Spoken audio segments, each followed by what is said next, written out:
నమస్కారం రాజశేఖర్ గారు. నమస్తే. ఏం సంగతులు? పొలిటికల్ అనలిస్టు కాస్త తురుం పొలిటికల్ అనలిస్ట్ అని చెప్పేసి ఈరోజు పిలువబడుతూ ఉన్నారు చింతా రాజశేఖర్ గారు. ఏదైతే చంద్రబాబు నాయుడు గారు నిన్న ప్రకటించారో 24 సీట్లు జనసేనకి, 40 రోజుల కిందటనే మీరు ఆ స్థానాలని చెప్పేసి వివిధ ఛానల్ వేదిక ద్వారా ఎలక్ట్రానిక్ మీడియా, ప్రింట్ మీడియా, తర్వాత వచ్చేసి వెబ్ మీడియా త్రూ మీరు పలు ఛానళ్ళలో చెప్పుకురావడం జరిగింది, పలు పత్రికలలో కూడా చెప్పుకురావడం జరిగింది, మీ సోషల్ మీడియా వేదిక ద్వారా కూడా. ఎలా సాధ్యపడింది ఎలా అని చెప్పేసి నాకు పెద్ద ప్రశ్న. మీకు సంబంధించిన గూఢాచార వ్యవస్థ చంద్రబాబు నాయుడు గారి దగ్గర కానీ జనసేన పార్టీలో అయితే మీకు సంబంధించిన వ్యక్తులు, మీరు పార్టీ వీడిన కూడా మీకు ఎవరో సమాచారం చేసే వ్యక్తులు ఉన్నారని చెప్పేసి వింటా ఉన్నాం. ఉన్నారు. జనసేన పార్టీ ఆఫీస్లో స్టాఫ్ మార్చిన తర్వాత కూడా ఉన్నారు. ఈ రోజుని అందుకేనా అక్కడ ఏం జరుగుతున్న సమాచారం నిత్యం కూడా అక్కడ ఏం జరుగుతుందో సమాచారం కాదు, ఇది ప్యూర్లీ అనాలిసిస్. దానికోసం పెద్ద బుర్ర, పెద్దగా ఆలోచనలు, పెద్ద రాకెట్ సైన్స్ ఏం అవసరం లేదు. కామన్ సెన్స్తో ఆలోచిస్తే కనబడుతుంది. జనసేన పార్టీ ఆయన సామర్థ్యం ఎంత, ఎన్ని సీట్లలో పోటీ చేసే సామర్థ్యం ఉన్నది, అంతకంటే ఎక్కువ ఇస్తే డ్యామేజ్ ఏం జరుగుతుంది, అంతకంటే తక్కువ ఇస్తే ఏం డ్యామేజ్ జరుగుతుంది, ఎక్కడ బ్యాలెన్స్ అవుతుంది అనేది సింపుల్. ఎక్కువ సీట్లు ఇస్తే కాపులకి బీసీ ఓట్ బ్యాంక్ దూరం అవుతుంది, కాపులకి తక్కువ సీట్లు ఇస్తే కాపులకి ఓట్ బ్యాంక్ ట్రాన్స్ఫర్ కాదు, ఇది కూడా ట్రాన్స్ఫర్ కాదు. ఎక్కడ దగ్గర రెండు బ్యాలెన్స్ చేసుకుంటే ఎక్కడ దగ్గర ఆగుతుంది అంటే 2 డజన్లు అని చెప్పినాను. అంతకుమించి దానికోసం పెద్ద ఆలోచించాల్సిన అవసరం లేదు. నేను 2019 సార్ ఎలా చెప్పగలిగారు? అలా 24 స్థానాలు జనసేనకి. నేను 24 అనలేదు, 23-24 అన్నాను. 23-24 దగ్గర ఆగిపోతుంది అన్నాను. 23-24 దగ్గర ఆగిపోతుంది అన్నాను. చెప్తున్నాను కదా, చూసుకుంటే వీళ్ళకి ఉభయ గోదావరి జిల్లాలో ఎన్ని సీట్లు ఉన్నాయి, కాపు ప్రాబల్యం ఉన్న సీట్లు ఎన్ని ఉన్నాయి, కాపు ప్రాబల్యం ఉన్న సీట్లు ఎన్ని ఉన్నాయి, అలాగే మనకి మొత్తం రాష్ట్రంలో ఎన్ని సీట్లు ఉన్నాయి, జనసేన బలం ఎక్కడెక్కడ ఏంటి అని మొత్తం చూసుకుంటే ఒకసారి తీసుకుంటారు. అంటే నేను ఒకటి, చాలామంది ఏమనుకుంటారంటే వీడేదో గాలి మాటలు మాట్లాడుతాను. నా దగ్గర సెల్ ఫోన్లో ప్రజారాజ్యం టైం నుంచి 2009, 2014, 2019 ఈ 3 ఎన్నికల్లో ప్రతి నియోజకవర్గంలో మొదటి 2-3 స్థానాల అభ్యర్థులు ఎవరు, వాళ్ళకు వచ్చిన ఓటు శాతం ఏంటి అనేది నేను నిక్షిప్తమై ఉన్నది. నేను దాన్ని స్టడీ చేస్తాను నియోజకవర్గాల వారికి. 2009 నుంచి ఉంది. 2009 నుంచి ఉంది. 2009 కాదు, ప్రజారాజ్యం 2009. చాలామంది ఏమంటారంటే చిరంజీవికి 34 స్థానాల్లో 1000 ఓట్ల లోపల ఓడిపోయారంటారు. తీయమనండి లెక్కలు, నేను చెప్తా ఏ నియోజకవర్గంలో ఎంత అంత ఉండదు. కొంతమంది అమాయక జన సైనికులని మభ్యపెట్టేందుకు జనసేన పార్టీ కూడా 2019 ఎన్నికల్లో 34 నియోజకవర్గాల్లో 2వ స్థానంలో ఉందంటారు. చెప్పులు తీసుకుని కొట్టాలి వాళ్ళని, తీసుకుని కొట్టాలి. నా కొడుకుల్ని, యువతని మభ్యపెడతారు. అంటే 34 స్థానాల్లో మనం ఆల్రెడీ 2వ స్థానంలో ఉన్నాము, ఇంకా బలపడ్డాము, ఇంకా 34 గెలిచేస్తున్నాము. ఆ ఉద్దేశంతోనే 50 సీట్లు కావాలని చెప్పి ఆ ఉద్దేశంతో ఇప్పుడు గారు కానీ ఇంకా ఈ జనసేన అధికార ప్రతినిధులు నాతో చాలా డిబేట్లు, నువ్వేమన్నా చిలక చూసాం చెప్తున్నావా, నీకు ఎట్లా తెలుసు చెప్తున్నారు. ఏమైంది ఇవాళ తెలంగాణ ఎన్నికల్లో జనసేన పార్టీ 8 స్థానాల్లో పోటీ చేస్తే కుక్కట్పల్లిలో కష్టం మీద డిపాజిట్ వస్తుందన్న, అతి కష్టం మీద కుక్కట్పల్లిలో డిపాజిట్ వస్తుందన్న, అక్కడ రాలేదు. మిగతా 7 చోట్ల రాలేదు. దానికోసం చిలక చూసాం అవసరమా? 24 స్థానాల్లో సింగిల్ డిజిట్లో గెలుస్తుంది జనసేన పోటీ చేస్తున్న 24 స్థానాల్లో గెలవబోయేది సింగిల్ డిజిట్, అంటే 9 కంటే లోపలే, 10 లోపల, 9 కంటే లోపల, 9 కానీ ఆ లోపల కాదు. ఏ స్థానంలో ఏమైనా చెప్పగలుగుతారా? అక్కర్లేదు, ఇంకా అభ్యర్థులు మొత్తం ప్రకటన. మూడు మన జనసేన టీడీపీ లిస్ట్ వచ్చేసింది, జనసేన లిస్టు, వైసీపీ లిస్ట్ వస్తే ఏ స్థానాల్లో ఎవడోడు గెలుస్తాడని నేను చెప్పేస్తాను. అది కూడా చెప్పచ్చు కొద్దిగా అటు ఇటుగా. ప్రస్తుతం ఉన్న అంచనా ప్రకారం జనసేన పార్టీ టీడీపీ లిస్టు రాకముందర నేను 110 సీట్లు దాటుతుందని చెప్పాను వైసీపీ. జనసేన టీడీపీ లిస్టు సంయుక్తంగా 24 స్థానాలకు పరిమితమని చెప్పిన తర్వాత అది 120కి పెరిగింది. ఎలా సార్? ఎలా ఓట్ ట్రాన్స్ఫర్ కాదు కాపుల నుంచి ఎక్కడెక్కడైతే సీట్లు తక్కువ కేటాయించారు. అరే ఇక్కడ దాకా మభ్య పెట్టుకుంటూ వచ్చారు కదా. పవన్ కళ్యాణ్ కార్యకర్తలని ఎర్రి చేసుకుంటూ వచ్చినాడు. మీరు బీప్ వేసుకుంటూ వేసుకోండి, లేకపోతే యాజిటీస్ చేయండి. ఎర్రి పువ్వులని చేసుకుంటూ వచ్చాడు కార్యకర్తలని. బీప్ ఎందుకులేండి, పద్ధతిగానే మాట్లాడుకో. సరే, ఎర్రి పుష్పాలని చేసుకుంటూ వచ్చినాడు. అమాయకులని అమానుషంగా మీకోసమే పార్టీ పెట్టాను, మీకోసమే నేను బతికున్నాను, నేను బతికున్నది మీకోసమే అని చెప్పేవాళ్ళని ఎంతగా మోసం చేస్తున్నాడో, ఎంతగా దగాద్రోహం చేస్తున్నాడో పాపం వాళ్ళకి తెలియదు. పార్టీ పవన్ కళ్యాణ్ది కాదు. పార్టీ నడవడిక మొత్తం చూస్తే కళ్ళకు కట్టినట్టు కనపడుతుంది పార్టీ పవన్ కళ్యాణ్ది కాదు అని. 24, 23, 24 స్థానాల కంటే ఎక్కువ చంద్రబాబు నాయుడు ఇవ్వడం తెలుసు కాబట్టి, పార్టీ పవన్ కళ్యాణ్ది కాదు కాబట్టి, పవన్ కళ్యాణ్ చేతిలో ఏమీ లేదు కాబట్టి నేను చెప్పాను 23, 24 స్థానాలు. చాలామంది ఏమన్నారు, 3వ వంతు అంటే 160 సీట్లు, 3వ వంతు అంటే 58 సీట్లు అని చెప్పారు. చింతా రాజశేఖర్ గారు కూడా చెప్పారు 2 సంవత్సరాలు పవన్ కళ్యాణ్ గారికి ముఖ్యమంత్రి పదవి చెప్పాలి, ప్రపోజల్ అలాగే 75 సీట్లు ఇవ్వాలా లేకపోతే 50కి పైచలకు స్థానాలు ఇవ్వాలని చెప్పి. నేను 50, 75 కూడా అనలేదు. 87 జనసేన, 88 టీడీపీ పోటీ చేయాలి. అది కూడా సీరియల్ నెంబర్ 1, 2, 3, 4 ఉంటుంది ప్రతి ఒక్క నియోజకవర్గానికి. 1 ఇచ్చాపురం అయితే తెలుగుదేశం పోటీ చేయాలి, 2 పలాస్ అయితే జనసేన పోటీ చేయాలి. అలా సరి సంఖ్య ఉన్న సీట్లన్నీ టీడీపీ, బే సంఖ్య ఉన్న సీట్లన్నీ జనసేన అలా మార్చుకుంటే రాష్ట్ర వ్యాప్తంగా ఈవెన్గా డిస్ట్రిబ్యూషన్ అవుతుంది. అప్పుడు కావాలంటే ఒక 10 సీట్లు మార్చుకోవచ్చు, వాళ్ళు వీళ్ళు ఎక్స్చేంజ్ చేసుకోవచ్చు. కానీ ఆ సంఖ్య అట్లాగే ఉండాలి. మొదటి 2.5 సంవత్సరాలు పవన్ కళ్యాణ్ ముఖ్యమంత్రి అయితేనే ఓటు ట్రాన్స్ఫర్ అవుతుందని చెప్పాను. మీరు చెప్పినట్లు సరి బేస్ సంఖ్య ప్రకారం సీట్ల కేటాయింపు జరిగితే వీరి ఉమ్మడి కూటమి ఏదైతే ఉందో ప్రభుత్వం ఫామ్ చేయడానికి అవకాశాలు ఏ మేరకు ఉంటాయి? అప్పటి నుంచి చెప్పాలి. అప్పటి నుంచి ప్రజలను సైకలాజికల్గా ప్రిపేర్ చేసుకుంటూ రావాలి.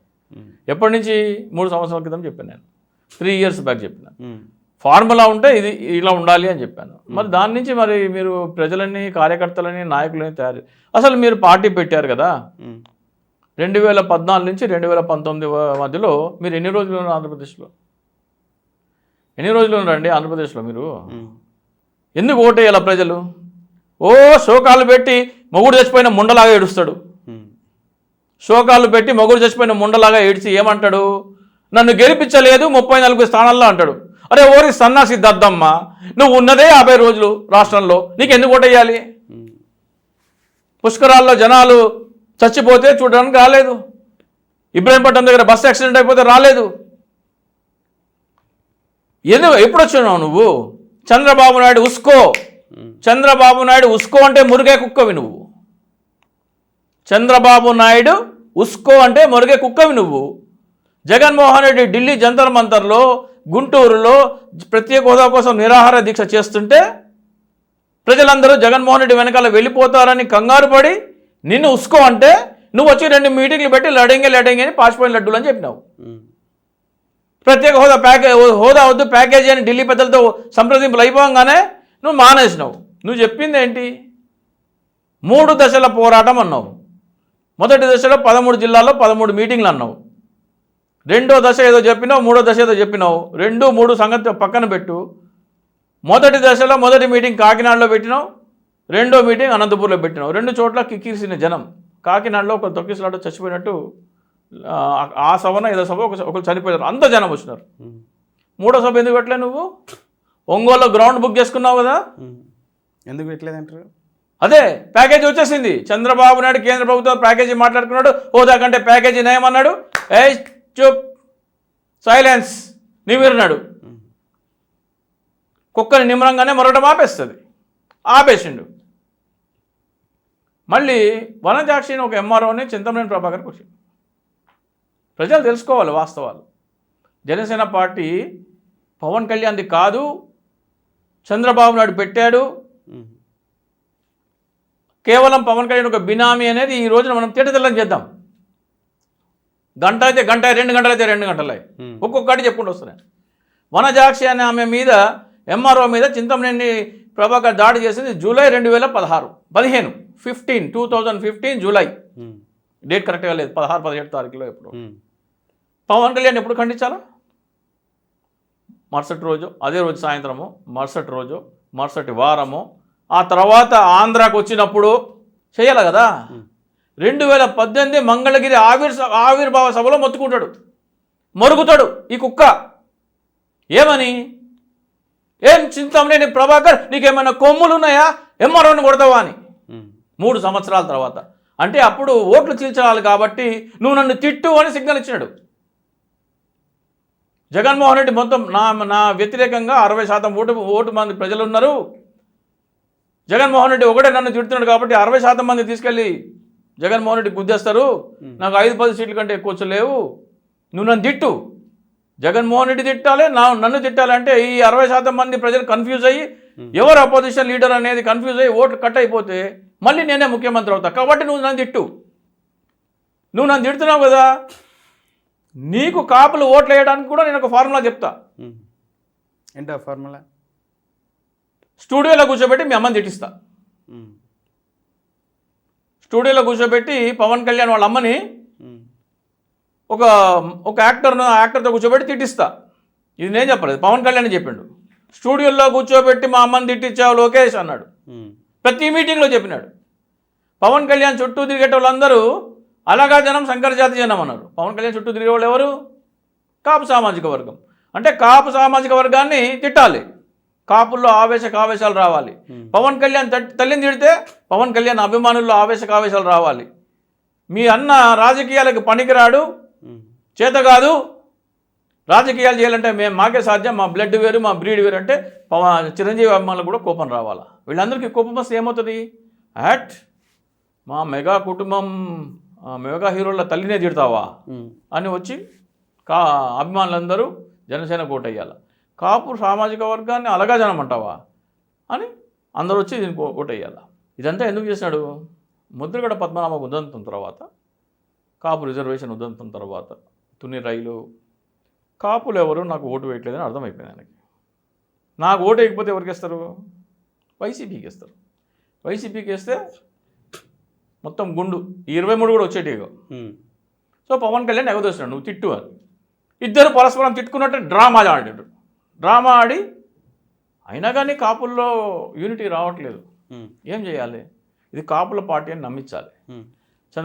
కమాన్ చిన్న ఇంటరప్షన్. లేదు, జేడి లక్ష్మీనారాయణ, తోట చంద్రశేఖర్, ఆర్ఎంఆర్ గారు, పులిశేఖర్, అద్దేపల్లి శ్రీధర్, ఆకుల సత్యనారాయణ, మాదాసు గంగాధరం, విజయబాబు గారు, మారిశెట్టి, ముత్తం శెట్టి, ఇలాందరినీ జనసేన పార్టీలోకి చూపించారు. ఇదందరూ కాపు నాయకులు. అరే ఏముంది, మన కాపు పార్టీ, కాపు నాయకులు కాపులను తిడుతున్నారు, మెగా కుటుంబం తల్లిని తిట్టినారు, కాబట్టి ఈ పార్టీ గుద్దేయాలి అని ప్రజలు అనుకోవాలని ఈ ఎత్తుగడలని చేస్తారు. కాకపోతే కనెక్ట్ కాలే, కాపులకి అది కనెక్ట్ కాలే. కనెక్ట్ అయితే ఒక 25% ఓటు బ్యాంక్ కనుక చీలింటే జగన్మోహన్ రెడ్డి 30 దగ్గర ఆగిపోయేవాడు, పవన్ కళ్యాణ్ 20 దగ్గర ఉండేటోడు, 40%తో చంద్రబాబు నాయుడు మళ్ళీ అధికారంలోకి వచ్చాడు 19లో. ఇది కుట్రపూరితంగా కాపులని మభ్యపెట్టేందుకు చంద్రబాబు నాయుడు ఎత్తుగడలో కన్న తల్లిని, సొంత అన్నని, సామాజిక వర్గాన్ని కూడా తిట్టించేందుకు సిద్ధపడ్డ దుర్మార్గుడు పవన్ కళ్యాణ్. చిన్న ఇంటరప్షన్. చెప్పండి మీ ఇంట్రెస్ట్. ఇప్పుడు లేదు, మీరు అంటే పదే చెప్పుకొస్తున్నది ఏంటంటే, లోకేష్ గారు స్టూడియోలలో పవన్ కళ్యాణ్ గారిని, వారి కుటుంబ సభ్యుల్ని, వాళ్ళ అమ్మగారిని కూడా రాజకీయం కోసం తిట్టించారని చెప్పేసి. ఉభయ తెలుగు రాష్ట్రాల్లో పవన్ కళ్యాణ్ గారిని విమర్శించేవాళ్ళు, లేకపోతే తిట్టేవాళ్ళు, చాలా ఎమోషనల్గా భావోద్వేగంతో మాట్లాడేవాళ్ళు మిమ్మల్ని మించి మరెవరు ఉండరు. పవన్ కళ్యాణ్ గారిని తిట్టేటువంటి వ్యక్తులలో బ్రాండ్ అంబాసిడర్ ఎవరు అని చెప్పేసి అంటే, తనకి అచ్చుగుద్దినట్టు ఈ రూపం కనపడుతుంది. వారు ఎవరంటే చింతా రాజశేఖర్ సార్ అంటారు. మరి మిమ్మల్ని ఎవరు ఎగదోసి తిట్టించారు? మీరు తిట్టడం వల్ల అదే సామాజిక వర్గానికి సంబంధించిన వ్యక్తి మీరు కూడా, ఎవరికి లాభం, ఎవరికి నష్టం? అంటే ఇది 2019 ఎన్నికల విషయం చెప్తున్నాను. అంటే నేను 2019 వరకు జనసేనలో ఉన్నాను, మీరు మర్చిపోతున్నారు. 2019 ఎన్నికల కంటే పూర్వము పవన్ కళ్యాణ్ తల్లిని స్టూడియోలో పెట్టి కూర్చోబెట్టి తిట్టించారు అని పవన్ కళ్యాణ్ ప్రతి ఒక్క సభలో గుర్తు చేసేవాడు. ఈ కాపులు జన సైనికులు ఎక్కడ మర్చిపోతారో అని ప్రతి సభలో చెప్పేటాడు. నా తల్లిని తిట్టించినారు, మా అన్నని చేతగాని వాళ్ళని అన్నాడు, మా కులాన్ని తిట్టించినారని ప్రతి సభలో చెప్పి వాళ్ళని రెచ్చగొట్టే ప్రయత్నం చేసినారు. వాళ్ళు నేనేమంటా అంటే, మీ చేత ఎవరు తిట్టిస్తున్నారు అట్లా? ఇప్పుడు ఎవరు తిట్టించట్లే. అప్పుడు తిట్టించినాడని పవన్ కళ్యాణ్ చెప్పినాడు. ఇప్పుడు నన్ను కూడా తిట్టిస్తున్న పవన్ కళ్యాణ్ చెప్తే అప్పుడు మాట్లాడదాం దాని గురించి. పవన్ కళ్యాణ్ చెప్పలే కదా. పవన్ కళ్యాణ్ చింతా రాజశేఖర్ పేరు ఇంతవరకు ఉచ్చరించలేదు కదా. చింతా రాజశేఖర్ ఉన్నాడు పవన్ కళ్యాణ్ కూడా తెలియదు. ఈ రోజు వరకు తెలియదు. ఏం తెలుస్తుంది? తెలియని వారి సోదరులు నాగబాబు గారు మీకు ఫోన్ చేసి మాట్లాడారా? ఎప్పుడు మాట్లాడారని మీరే చెప్పారు. ఎన్నికల కంటే ముందర అది రీసెంట్గా కూడా మీతో మాట్లాడారు నాగబాబు గారు అని చెప్పేసి. నాగబాబు గారు ఏం మాట్లాడారు? 4 months ago మీకు నాగబాబు గారు ఫోన్ చేయలేదా అండి? నాకు చేయలేదు. నేను డేట్తో సహా చెప్పగలుగుతా సార్, మీకు టైము ఏం మాట్లాడారు అనేది కూడా చెప్పగలుగుతాను. మీరు చెప్పలేదని చెప్పేసి నాగబాబు గారు నాకు ఫోన్ చేయలేదండి. ఇద్దరు అనలిస్టులతో మాత్రము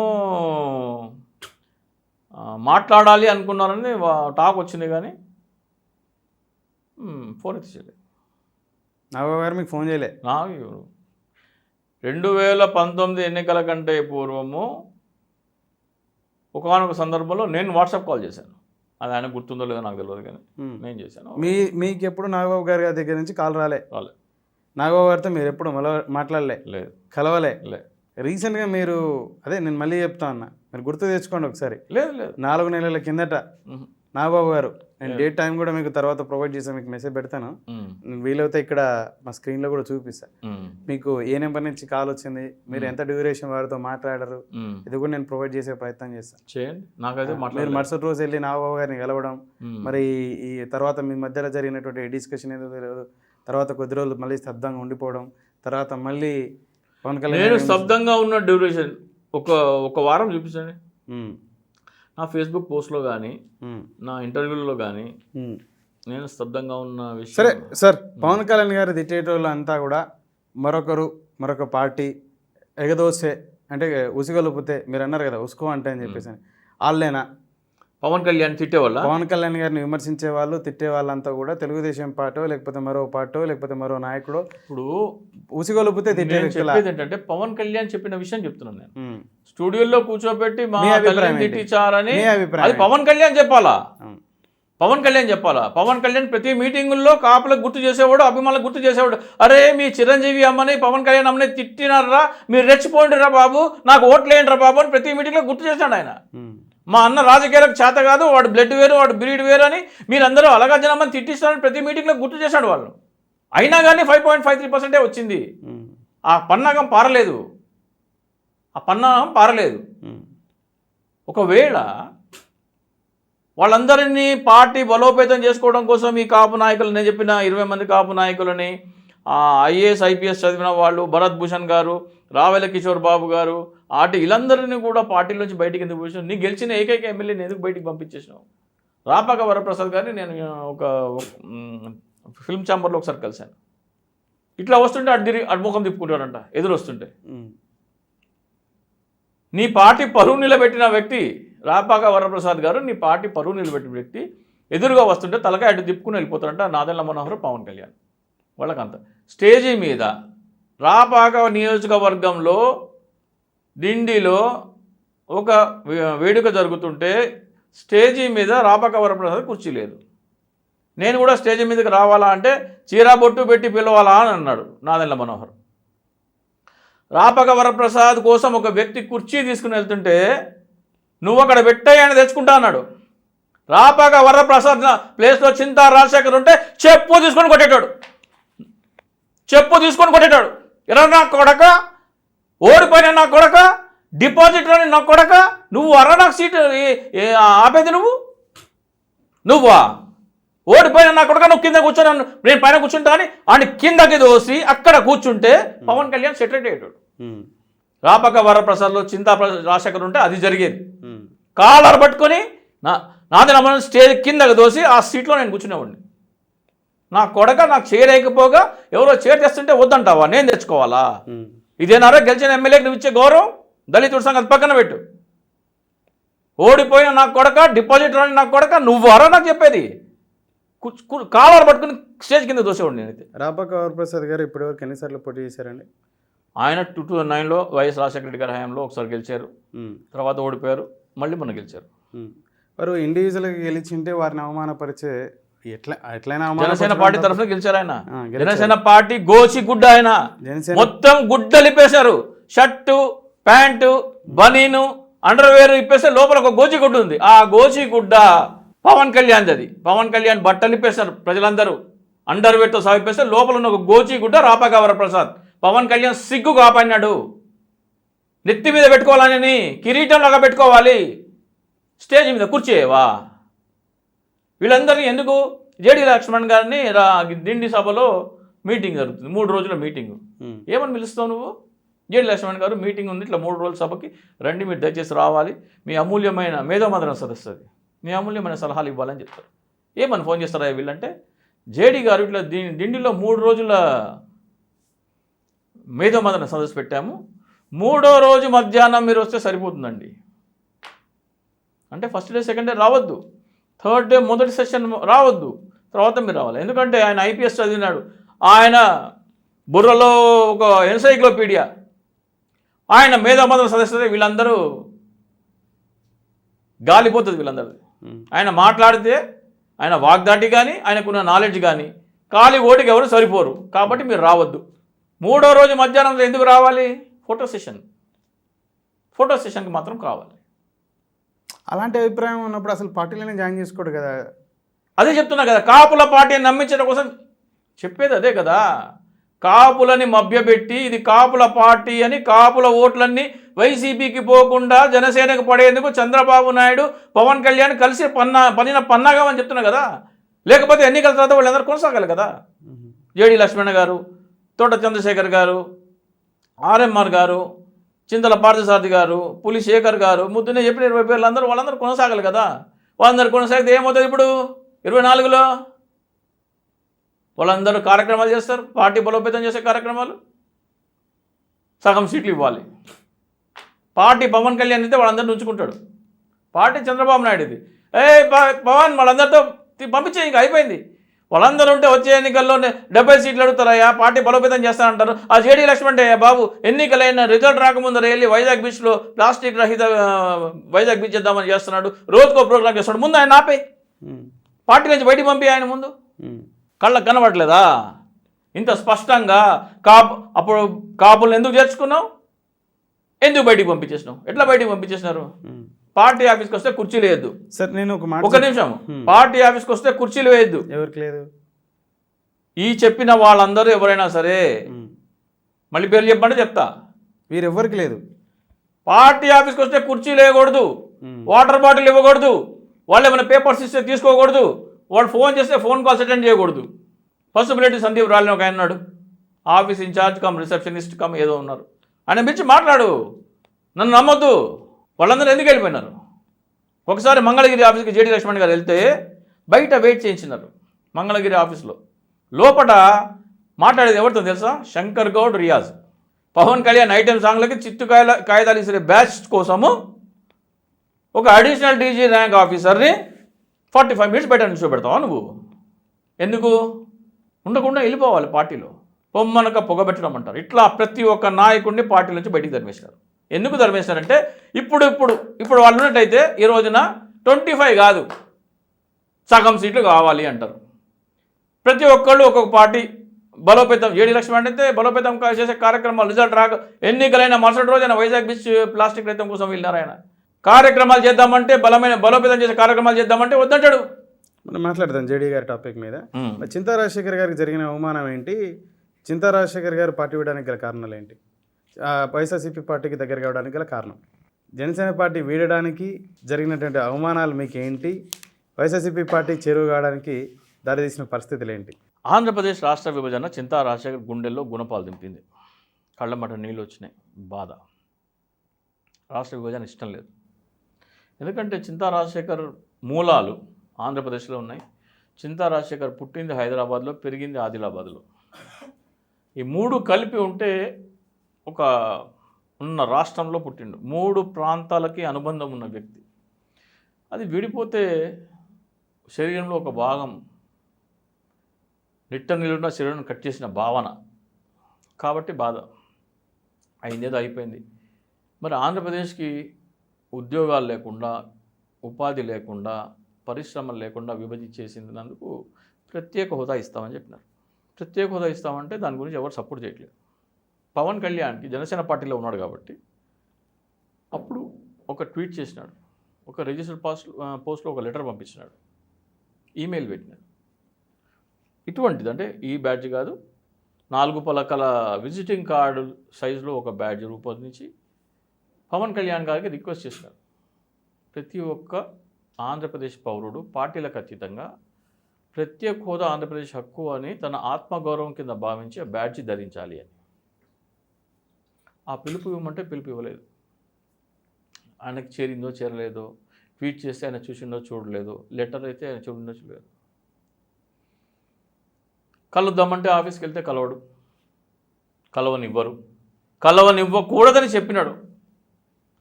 సరే అయిపోయింది. 2000 ఎవరు పవన్ కళ్యాణ్ గారు మిమ్మల్ని కలవనీయకూడదని చెప్పేసి అన్నారా? నన్నే కాదు ఎవరిని కలవనివ్వడు. పార్టీ అనేది అయితే కదా. ఇప్పుడు పవన్ కళ్యాణ్ దగ్గరికి నాలాంటి ఒక గొట్టంగాడు ఎవడో వెళ్ళినాడు అనుకో, వెళ్ళి ఇట్లా ప్రత్యేక హోదా కోసము ఇట్లా మీరు పిలుపు ఇవ్వండి, ప్రతి ఒక్క పౌరుడు తన ఆత్మగౌరవం కింద భావించి బ్రాడ్జీ పెట్టుకోవాలి పార్టీలకు అతీతంగా అని ఆంధ్ర అనే భావన అంటాడే, ఆంధ్ర అనే భావన కోసం ఇట్లా చెప్పండి అంటే ఆలోచన బాగుండి పార్టీ సొంత పార్టీ అయితే అమలు చేస్తాడు. నీ పార్టీ నీది కానప్పుడు అమలు చేసే అధికారం నీ దగ్గర లేనప్పుడు నువ్వేం చెప్తావు? సారీ బాబు నేను అమలు చేయలేనని చెప్పలేవు కదా, దాచిపెట్టుకోవాలి కదా. అందుకని ఎవరిని కలవడు. కలవకపోతే సలహా సూచనలు తీసుకునే సమస్య ఉండదు. సో అట్లా చింతా రాజశేఖర్ అనేవాడు కొన్ని వందల సలహాలు ఇచ్చాడు జనసేన పార్టీ బలోపేతం కోసం. ప్రతి ఒక్కరు, తోట చంద్రశేఖర్ కానీ, ఉత్తమశెట్టి కృష్ణారావు కానీ, అర్హాం యూసుఫ్ కానీ అద్భుతమైన ఆలోచనలు చెప్పేవాళ్ళు. వాళ్ళు ప్రతి ఒక్కళ్ళు అమలు మాత్రం చేయం. అద్భుతమైన ఆలోచన. అయితే మేము ఇంటింటికి వెళ్ళి ప్రత్యేక హోదా వ్యతిరేకులకి మా మనసులో చోటు లేదు, మా ఇంట్లో ఓటు లేదు అని పవన్ కళ్యాణ్ ఫోటోతో ఉన్న ఒక పోస్టర్ రూపొందించి ఇంటింటికి వెళ్ళి ఒక పోస్టర్లు అంటించే కార్యక్రమం చేశాం. అది 13 జిల్లాల్లో విపరీతమైన ఆదరణ పొంది ఆ కార్యక్రమం మా ఊర్లో చేయండి ప్రజలు స్వాగతిస్తున్న తరుణంలో AP 24/7లో ఒక ఇంటర్వ్యూ ఇవ్వడం జరిగింది.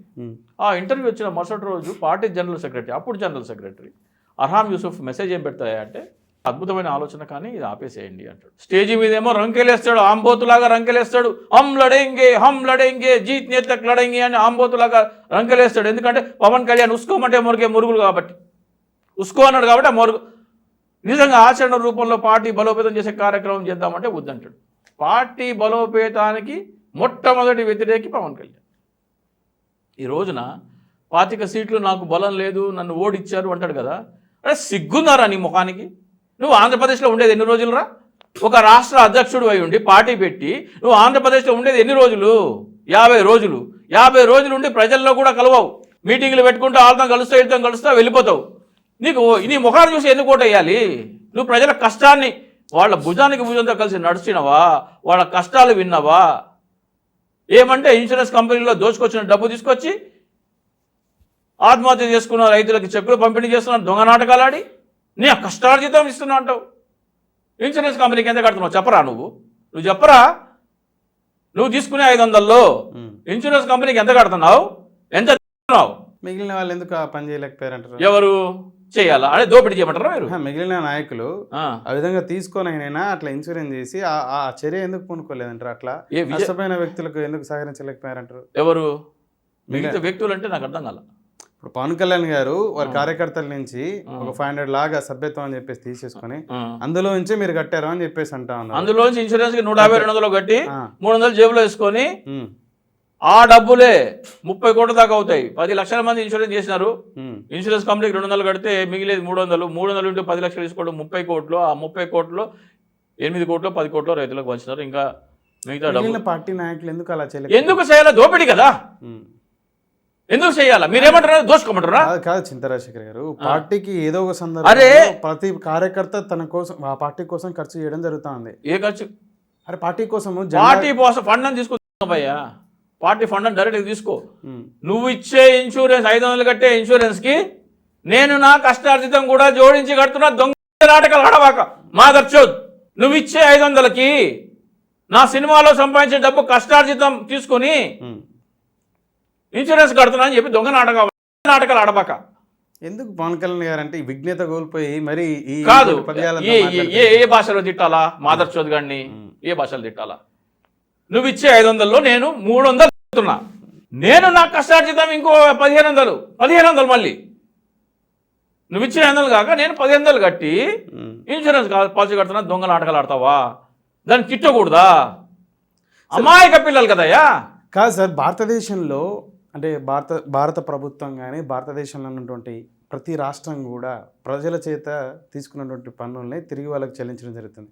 ఇదంతా కూడా మోసమే కదా. ఇది నేను ఉద్ధరించుతానా అని చెప్పేసి అని ఆ రాష్ట్ర ముఖ్యమంత్రి కానీ లేకపోతే ఈ దేశానికి సంబంధించిన ప్రధాని వాళ్ళ ఫోటోలు వేసుకోవడం కానీ మభ్యపెట్టడం, వీళ్ళ దగ్గర నుంచి ట్యాక్సుల రూపాయన కలెక్ట్ చేసుకున్న దాంట్లో నుంచి వీళ్ళకే కొంత ఇచ్చుకుంటా ఏదో మేము ఉద్ధరించుతున్నామని చెప్పి ఇప్పుడు మీరు చెప్పినటువంటి ఆలోచన ఏదైతే ఉందో మరి దీన్ని అలానే చూడాల్సి వచ్చింది. ఇప్పుడు ఇదే పదజాలం మరి ఆ ముఖ్యమంత్రులు కానీ ప్రధానమంత్రి నిలుపుతారా? లేదు లేదు, అక్కడ ఏముందంటే దాన్ని ఎలా మల్టిప్లై చేస్తున్నారు అనేది ఇంపార్టెంట్. ఒక గవర్నమెంట్ నువ్వు ఇచ్చే ట్యాక్స్ని ఏ విధంగా దాన్ని తీసుకొచ్చి ఇన్వెస్ట్ చేసి దేశాన్ని అభివృద్ధి చెంది నీకు ఫెసిలిటీస్ ఇస్తుంది, నీకు ఉద్యోగోపాధి వ్యాపార అవకాశాలు కల్పిస్తుంది, దేశ భద్రత ఎలా రక్షక, ఇవన్నీ ఉంటాయి.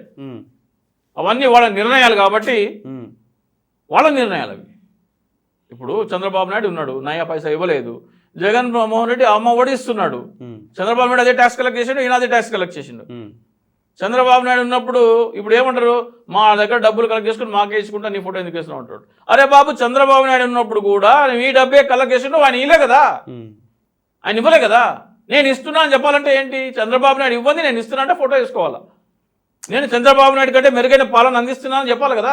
చంద్రబాబు నాయుడు గారు కూడా చాలా పథకాలకు వారి ఫోటో వేసుకోవడం జరిగింది. ఒక చంద్రబాబు నాయుడు, జగన్మోహన్ రెడ్డి కాదు, కేసీఆర్ గారు, రేవంత్ రెడ్డి గారు, హూఎవర్ వేసుకుంటారు, ఫోటోలు వేసుకోవడం జరుగుతుంది. అట్లా అంటే ప్రభుత్వ పథకాలు మీకు ఆ ప్రభుత్వానికి ఈ ప్రభుత్వానికి డిఫరెన్షియేట్ చేసుకోవడానికి ఏంటంటే ఒక మెకానిజం రావాలా. అది ఎందుకు చేస్తున్నారు? గత ప్రభుత్వం చేయండి మేము చేస్తున్నామని చెప్పుకోవడానికి ఇస్తున్నారు వాళ్ళు. అని వాళ్ళ వ్యక్తిగతమైన ఫోటోలు వేసుకోవడం ఏ మేరకు సబబు అంటారు? మరి ఏ మేరకు సబబు అంటే ఆంధ్రప్రదేశ్ అటువంటి సందర్భంలో చింతా రాజశేఖర్ గారికి కోపం రాదు ఎందుకని చెప్పేసి ఇక్కడ విషయం ఏంటంటే, ఇక్కడ ఆంధ్రప్రదేశ్ నేను కూడా తెలుగు తల్లి ఫోటోనో ఆంధ్రప్రదేశ్ అది రాజముద్ర ఫోటోనో వేసి పంపిణీ చేయాలంట. ఆంధ్రప్రదేశ్ రాజముద్ర ఫోటో వేసి పంపిణీ చేస్తే ఏమవుతుందంటే, అది చంద్రబాబు నాయుడు చేసిన అదే రాజముద్ర ఉంటుంది, అదే తెలుగుపల్లి ఉంటుంది, జగన్మోహన్ రెడ్డి చేసిన అదే ఉంటుంది, ఏ ముఖ్యమంత్రి అదే ఉంటుంది. ఈ ముఖ్యమంత్రి కొత్తగా ప్రవేశపెట్టిన పథకము ఇది అని ప్రజలకు ఎట్లా తెలియాలి? ఎట్లా తెలియాలి? తప్పేముంది? సుప్రీంకోర్టే చెప్పింది కదా, తప్పేం లేదని చెప్పింది కదా. సుప్రీంకోర్టుకి వెళ్ళింది కేసు. ఎందుకు వెళ్ళాలి? రాజముద్ర వేసి భారత రాజముద్ర లేకపోతే రాష్ట్ర రాజముద్ర వేసి ఇవ్వాలి కదా అని అన్నది. అప్పుడు ఆ ప్రభుత్వాలు వాదించుకున్నాయి.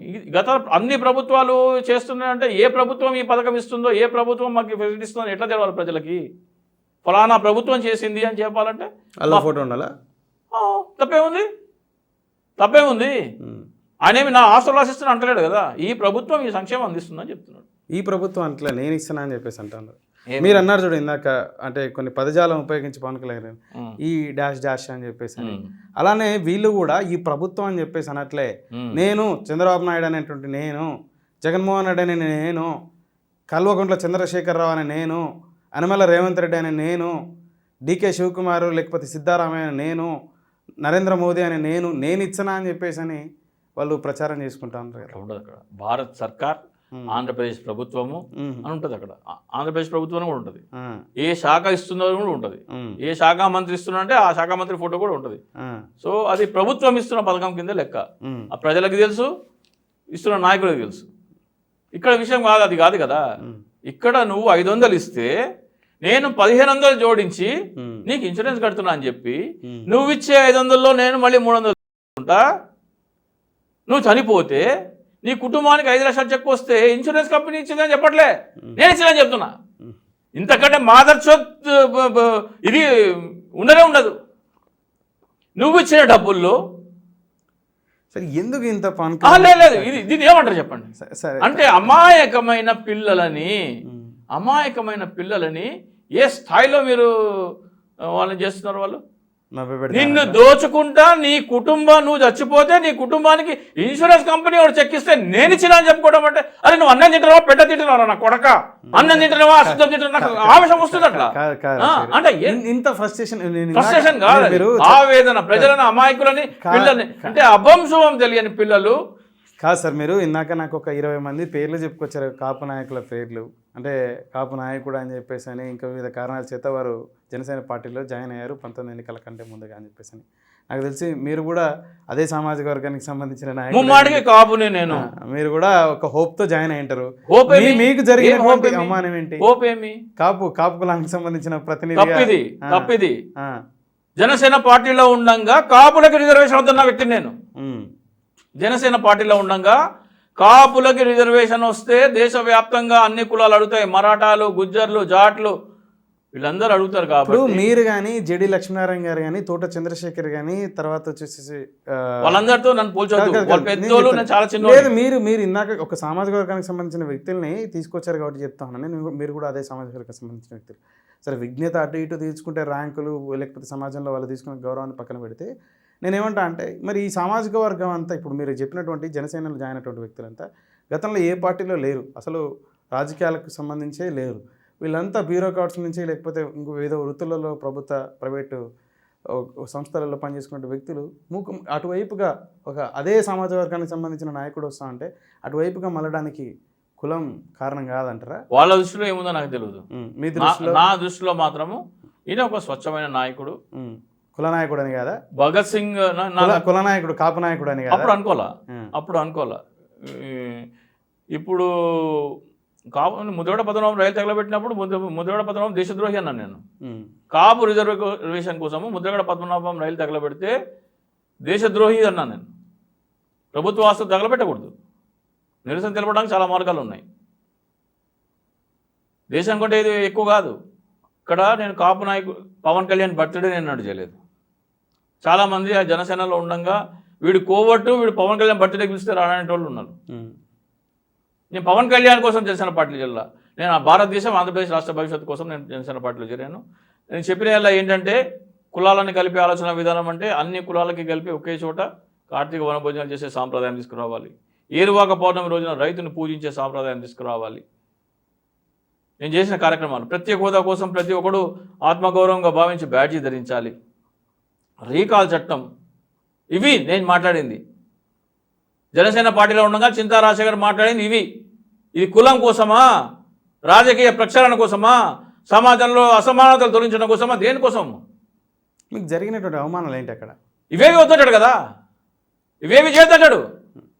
పార్టీ వాడిదైతే ఇవన్నీ చేస్తే పార్టీ బలపడుతుంది. పార్టీ బలపడితే చంద్రబాబు నాయుడు ముట్టిపిద్ది అంటాడు. పార్టీ వాడిది కాదు కాబట్టి ఇవన్నీ చేద్దంటాడు. ఇవే కాదు, పార్టీ బలోపేతం చేసే కార్యక్రమాలు చేయకూడదు, పార్టీ బలోపేతం చేసే నాయకులు ఉండకూడదు, పార్టీ బలహీనంగా ఉండాలి. ఈడేమో 5 సంవత్సరాలలో 30-40 రోజులు 50 రోజులు వచ్చి ఆంధ్రప్రదేశ్ తిరుగుతాడు. పార్టీ బలపడకూడదు. ఓట్లు వేయకపోతే మొగుడు తెచ్చిన ముండలాగా ఏడుస్తాడు సోకలు పెట్టుకొని, నన్ను 30-40 సీట్లు గెలిపిలేదు, నన్ను కూడా 2 చోట్ల ఓడించాడని. ఎవడేస్తాడు ఆ ఓటు? ఎందుకు వేస్తాడు? ముఖానికి రంగులేసి తైతక్కలాడతారు కాబట్టి ఓట్లు వేయరు. మీ అన్నకు కూడా వేయలేదు, నీకు వేయరు. మళ్ళీ ఇప్పుడు 24లో నువ్వు సింగిల్ డిజిట్లో 7-8 గెలిస్తే నన్ను ఓడిస్తాను ఏడవద్దు, వేయరు నీకు. చంద్రశేఖర్, మీ ఆలోచనలు అమలు పరచలేదు అనే కారణం అని చెప్పేసి అని మీరు గంటాపదంగా చెప్పుకోవచ్చు అన్నారు. పార్టీ బలోపేతం చేసే ఆలోచనలు నా ఆలోచనలు కాదు. అదే మీ ఎవరు చెప్పినా, నేను చెప్పిన ఆలోచనలే జేడీ గారు చెప్తే అవి కూడా ఆలోచన. పార్టీ బలోపేతం కోసం మీరు చేసినటువంటి ఆలోచనలు కానీ, మీరు అందించిన ఆలోచనలు కానీ, ఎవరు అందించినా కానీ బలోపేతం చేసే పార్టీ బలోపేతం చేసే కార్యక్రమం కాసేపు మిగిలిన వారిని పక్కన పెట్టి మీ వరకు మాత్రమే మాట్లాడదాం. మీరు అదే పార్టీ బలోపేతం కోసం చేసిన ఆలోచనలు అమలు పరచడానికి ఇంత కోపమా మీకు పవన్ కళ్యాణ్ గారి పైన? ఇంత నయవంచన. నేను కూడా పార్టీ పెట్టాను. నేను కూడా అన్ని పార్టీలాగా సొల్లు చెప్పొద్దు. నేను ధనరహిత రాజకీయాలు చేస్తాను. రబ్బర్ చెప్పులు వేసుకునే ఓడితో రాజకీయం చేస్తాను. రబ్బర్ చెప్పులు వేసుకునే ఓడితో రాజకీయాలు చేసావంటే నువ్వు 1825 రోజుల్లో 1000 రోజులు ఆంధ్రప్రదేశ్లో ఉంటే సాధ్యం. అది 1000 రోజులు నువ్వు ఆంధ్రప్రదేశ్లో ఉండి నువ్వు కాంశీరామ్తో పోల్చుకుంటే అవి సాధ్యపడవు ప్రాక్టికల్గా. నేను వారు 4 రోజుల కిందనే జీరో బడ్జెట్ పాలిటిక్స్ నేటి పరిస్థితులు సాధ్యపడవు. ఒక 10-15 ఏళ్ళ తర్వాత మనం అధికారంలోకి వచ్చిన తర్వాత ఆ పరిస్థితులను తీసుకొద్దామని చెప్పేసి ఎట్లా వస్తుంది? అలాగే నీకు ఇచ్చింది 25, నువ్వు గెలిచేది 7-8, ఎట్లా వస్తుంది? 7-8 గెలుస్తుందని చెప్పేసి అంత గంటపదంగా నాదెలమనోహర్ ఓడిపోతాడు. రాసి పెట్టుకో, డిపాజిట్ రాదు నాదెలమనోహర్కి డిపాజిట్ రాదు. త్యాగాలు చేయాలంటున్నావు కదా పవన్ కళ్యాణ్, త్యాగాలు చేయాలంటున్నావు కదా, నువ్వు చేయి. నాదెళ్ల మనతో చేయి. ఈ లౌడాల్లో మాటలు మాట్లాడద్దు. త్యాగం చేయమంటే ఆ బాధ ఏందో నేను నాదెళ్ల మనోహర్ చేస్తే ఆ బాధ ఏందో మనకు తెలుస్తుంది. చేయమను. నాదెళ్ల మనోహర్ చేయమని త్యాగం. కందులు దుర్గేష్ ఎందుకు చేయాలా? పాటం శెట్టి సురేష్ ఎందుకు చేయాలా? కేతం రెడ్డి వినోద్ ఎందుకు చేయాలా? నాదెళ్ల మనోహర్ ఎందుకు చేయడు? ఎందుకంటే పార్టీ నువ్వు బినామీ, వాడు ఇంకో బినామీ నెంబర్ 2. పార్టీ మీ ఇద్దరిది కానే కాదు. మీరు అన్నారు ఇందాక రబ్బర్ చెప్పులు వేసుకునే వ్యక్తులను అసెంబ్లీకి పంపిస్తాను అటువంటి మాటలకు ఇన్స్పైర్ అయ్యి చాలామంది కూడా పవన్ కళ్యాణ్ గారి వైపు వారి ఆలోచనల వైపు అడుగులు వేయడం జరిగింది.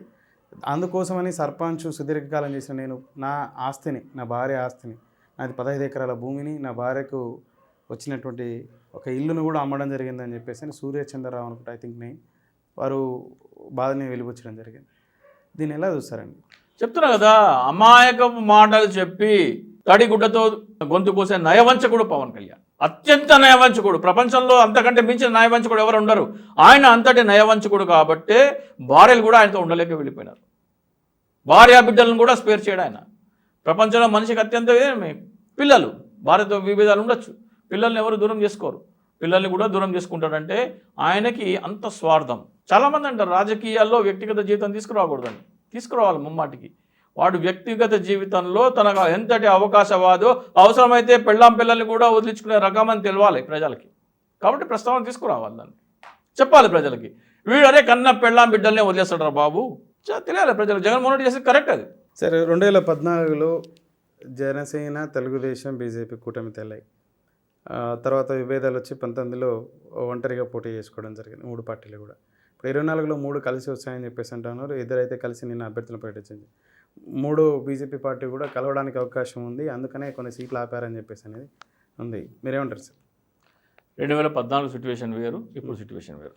2014లో ఆంధ్రప్రదేశ్ కొత్తగా ఏర్పడిన రాష్ట్రం, అనుభవం ఉన్న రాజకీయ నాయకుడు కావాలని చెప్పినారు. అప్పుడు చంద్రబాబు నాయుడుకి అనుభవం ఉంది, జగన్మోహన్ రెడ్డికి అనుభవం లేదు. సో ఈ రోజున 5 సంవత్సరాల అనుభవం ఉన్న జగన్మోహన్ రెడ్డికి అది వర్తించదు. అక్కడ 2014లో ఉన్న సిట్యువేషన్కి ఇప్పుడుకున్న సిట్యువేషన్కి తేడా ఏంటంటే, 2014లో చంద్రబాబు నాయుడుకి అనుభవం ఉంది, జగన్మోహన్ రెడ్డికి అనుభవం లేదు. కొత్తగా ఏర్పడిన రాష్ట్రం కాబట్టి అనుభవజ్ఞుడైన నాయకుడు కావాలి అని ఒక థియరీ చెప్పినారు. ఆ థియరీ ఈ రోజున పనిచేయదు. నెంబర్ 1. నెంబర్ 2, జగన్మోహన్ రెడ్డి అవినీతిపరుడు అని చెప్పి లక్షల కోట్ల దోచుకున్నాడని చెప్పినారు.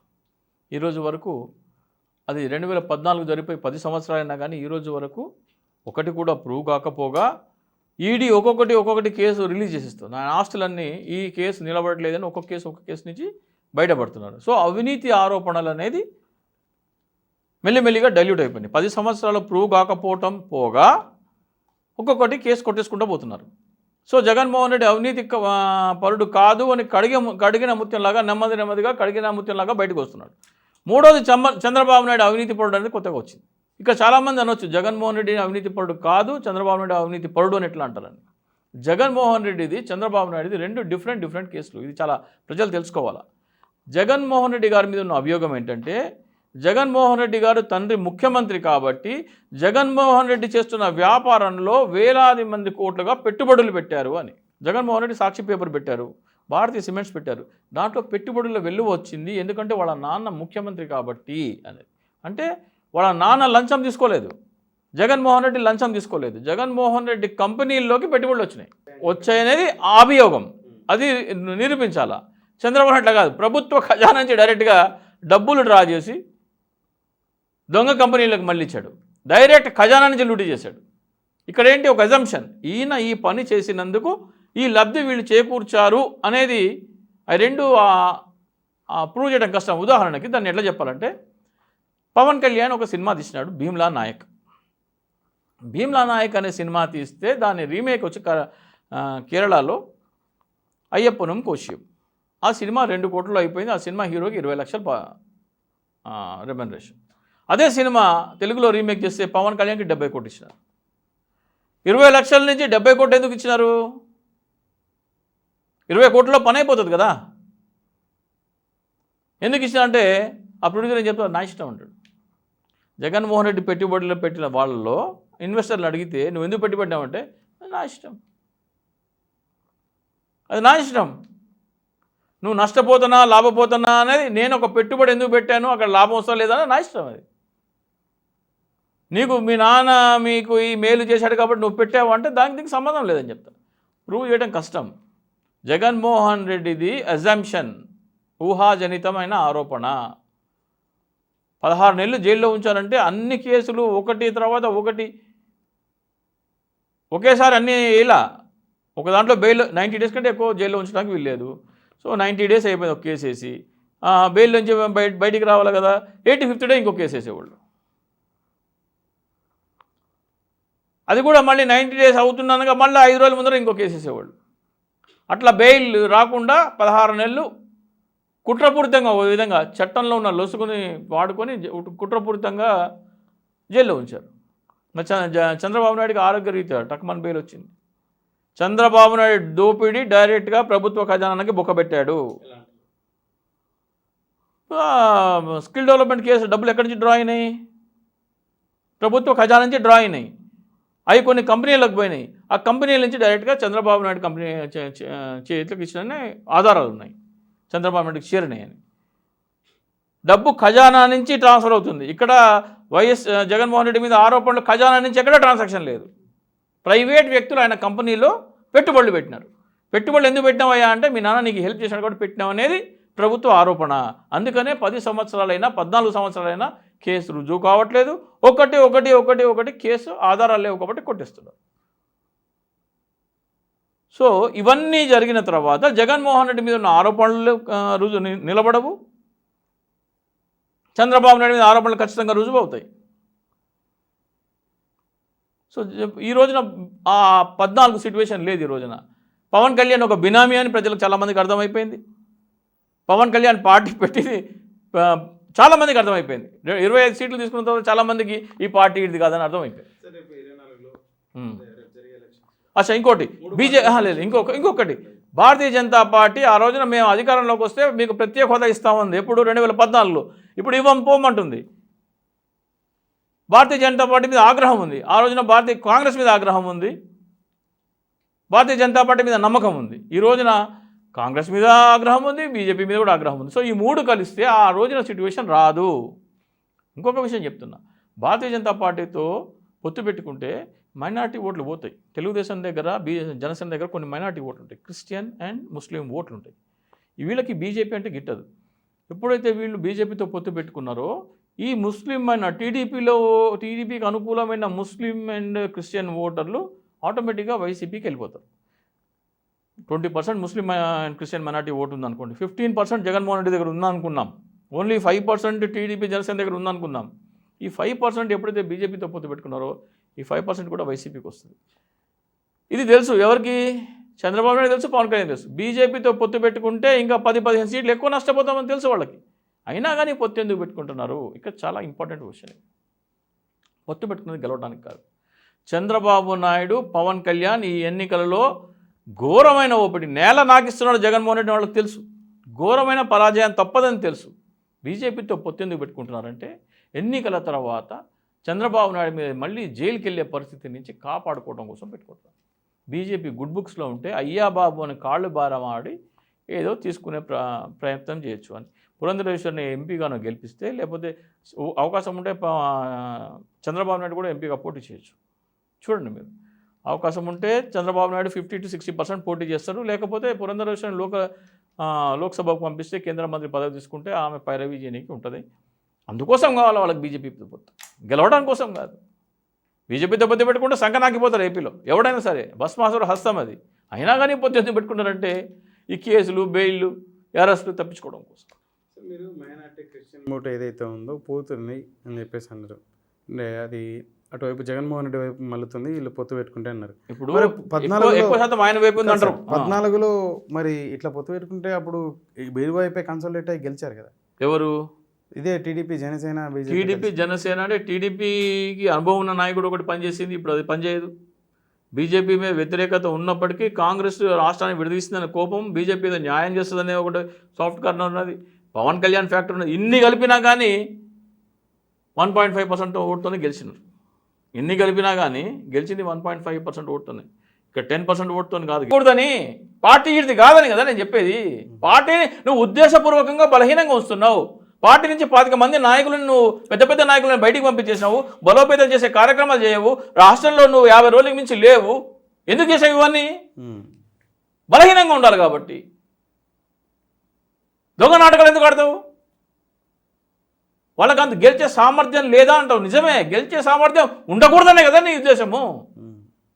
జనసేన బలపడకూడదు, బలోపేతం చేసే నాయకులు ఉండకూడదు, బలోపేతం చేసే కార్యక్రమాలు చేయకూడదు. జనసేన బలహీనంగా ఉండాలి, 25 సీట్లు లోపే బలం ఉండాలి. అది యజమాని చెప్పిన ఆదేశం పాలేరు పాటిస్తాడు. ఎన్ని స్థానాలలో వైఎస్ఆర్సీపీ బీజేపీతో కలిస్తే 130 స్థానాలు, వైఎస్ఆర్సీపీకి తెలుగుదేశానికి ఎన్ని రావచ్చు అంటారు? 130లో మిగిలితే 45. కూటమికి రెండింటికి కలిపి వస్తాయంటారా? బీజేపీకి అన్న స్థానాలు వస్తాయంటారా? బీజేపీకి వస్తాయా రావా వెనుక తర్వాత చూద్దామా, ఏ స్థానాల్లో పోటీ చేస్తున్నారు, ఎవరు పోటీ చేస్తున్నారు. బీజేపీకి అయితే గెలవనివ్వరు, ఆంధ్రప్రదేశ్ ప్రజలు అయితే గెలవనివ్వరు. కాంగ్రెస్కి ఏమైనా స్థానాలు వచ్చే అవకాశం ఉందంటారా? అసంభవం. ఇప్పుడు షర్మిలమ్మ ఏమంటది,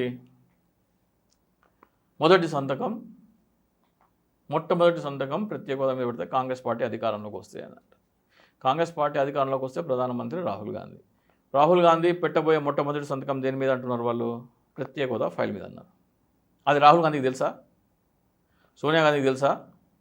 రాహుల్ గాంధీ మాట్లాడాడు, నేనే మొట్టమొదటి సంతకం దాని మీద పెడతాను. ఇదే రాహుల్ గాంధీ, ఇదే సోనియా గాంధీ, ఇదే మల్లికార్జున ఖర్గే ఉభయ సభల్లో ఆంధ్రప్రదేశ్కి ప్రత్యేక హోదా కావాలన్న ఒక రికార్డు చూపిండి నాకు. నువ్వు బయట వచ్చి ఇక్కడ మా చెవులో పువ్వు పెడితే పవన్ కళ్యాణ్ మేము నమ్ముతామా? నువ్వేమో లోక్సభ గుళ్ళు మాట్లాడవా? వైసీపీ ఎంపీలు ప్రత్యేక హోదా కావాలని టీడీ ఎంపీలు మాట్లాడుతుంటే నువ్వు లేచి నిలబడి మాట్లాడడానికి చేత కదా నీకు? ఎట్లా నమ్మాలి నిన్ను? మళ్ళీ ఎరిపుకుని చేస్తున్నావు మమ్మల్ని.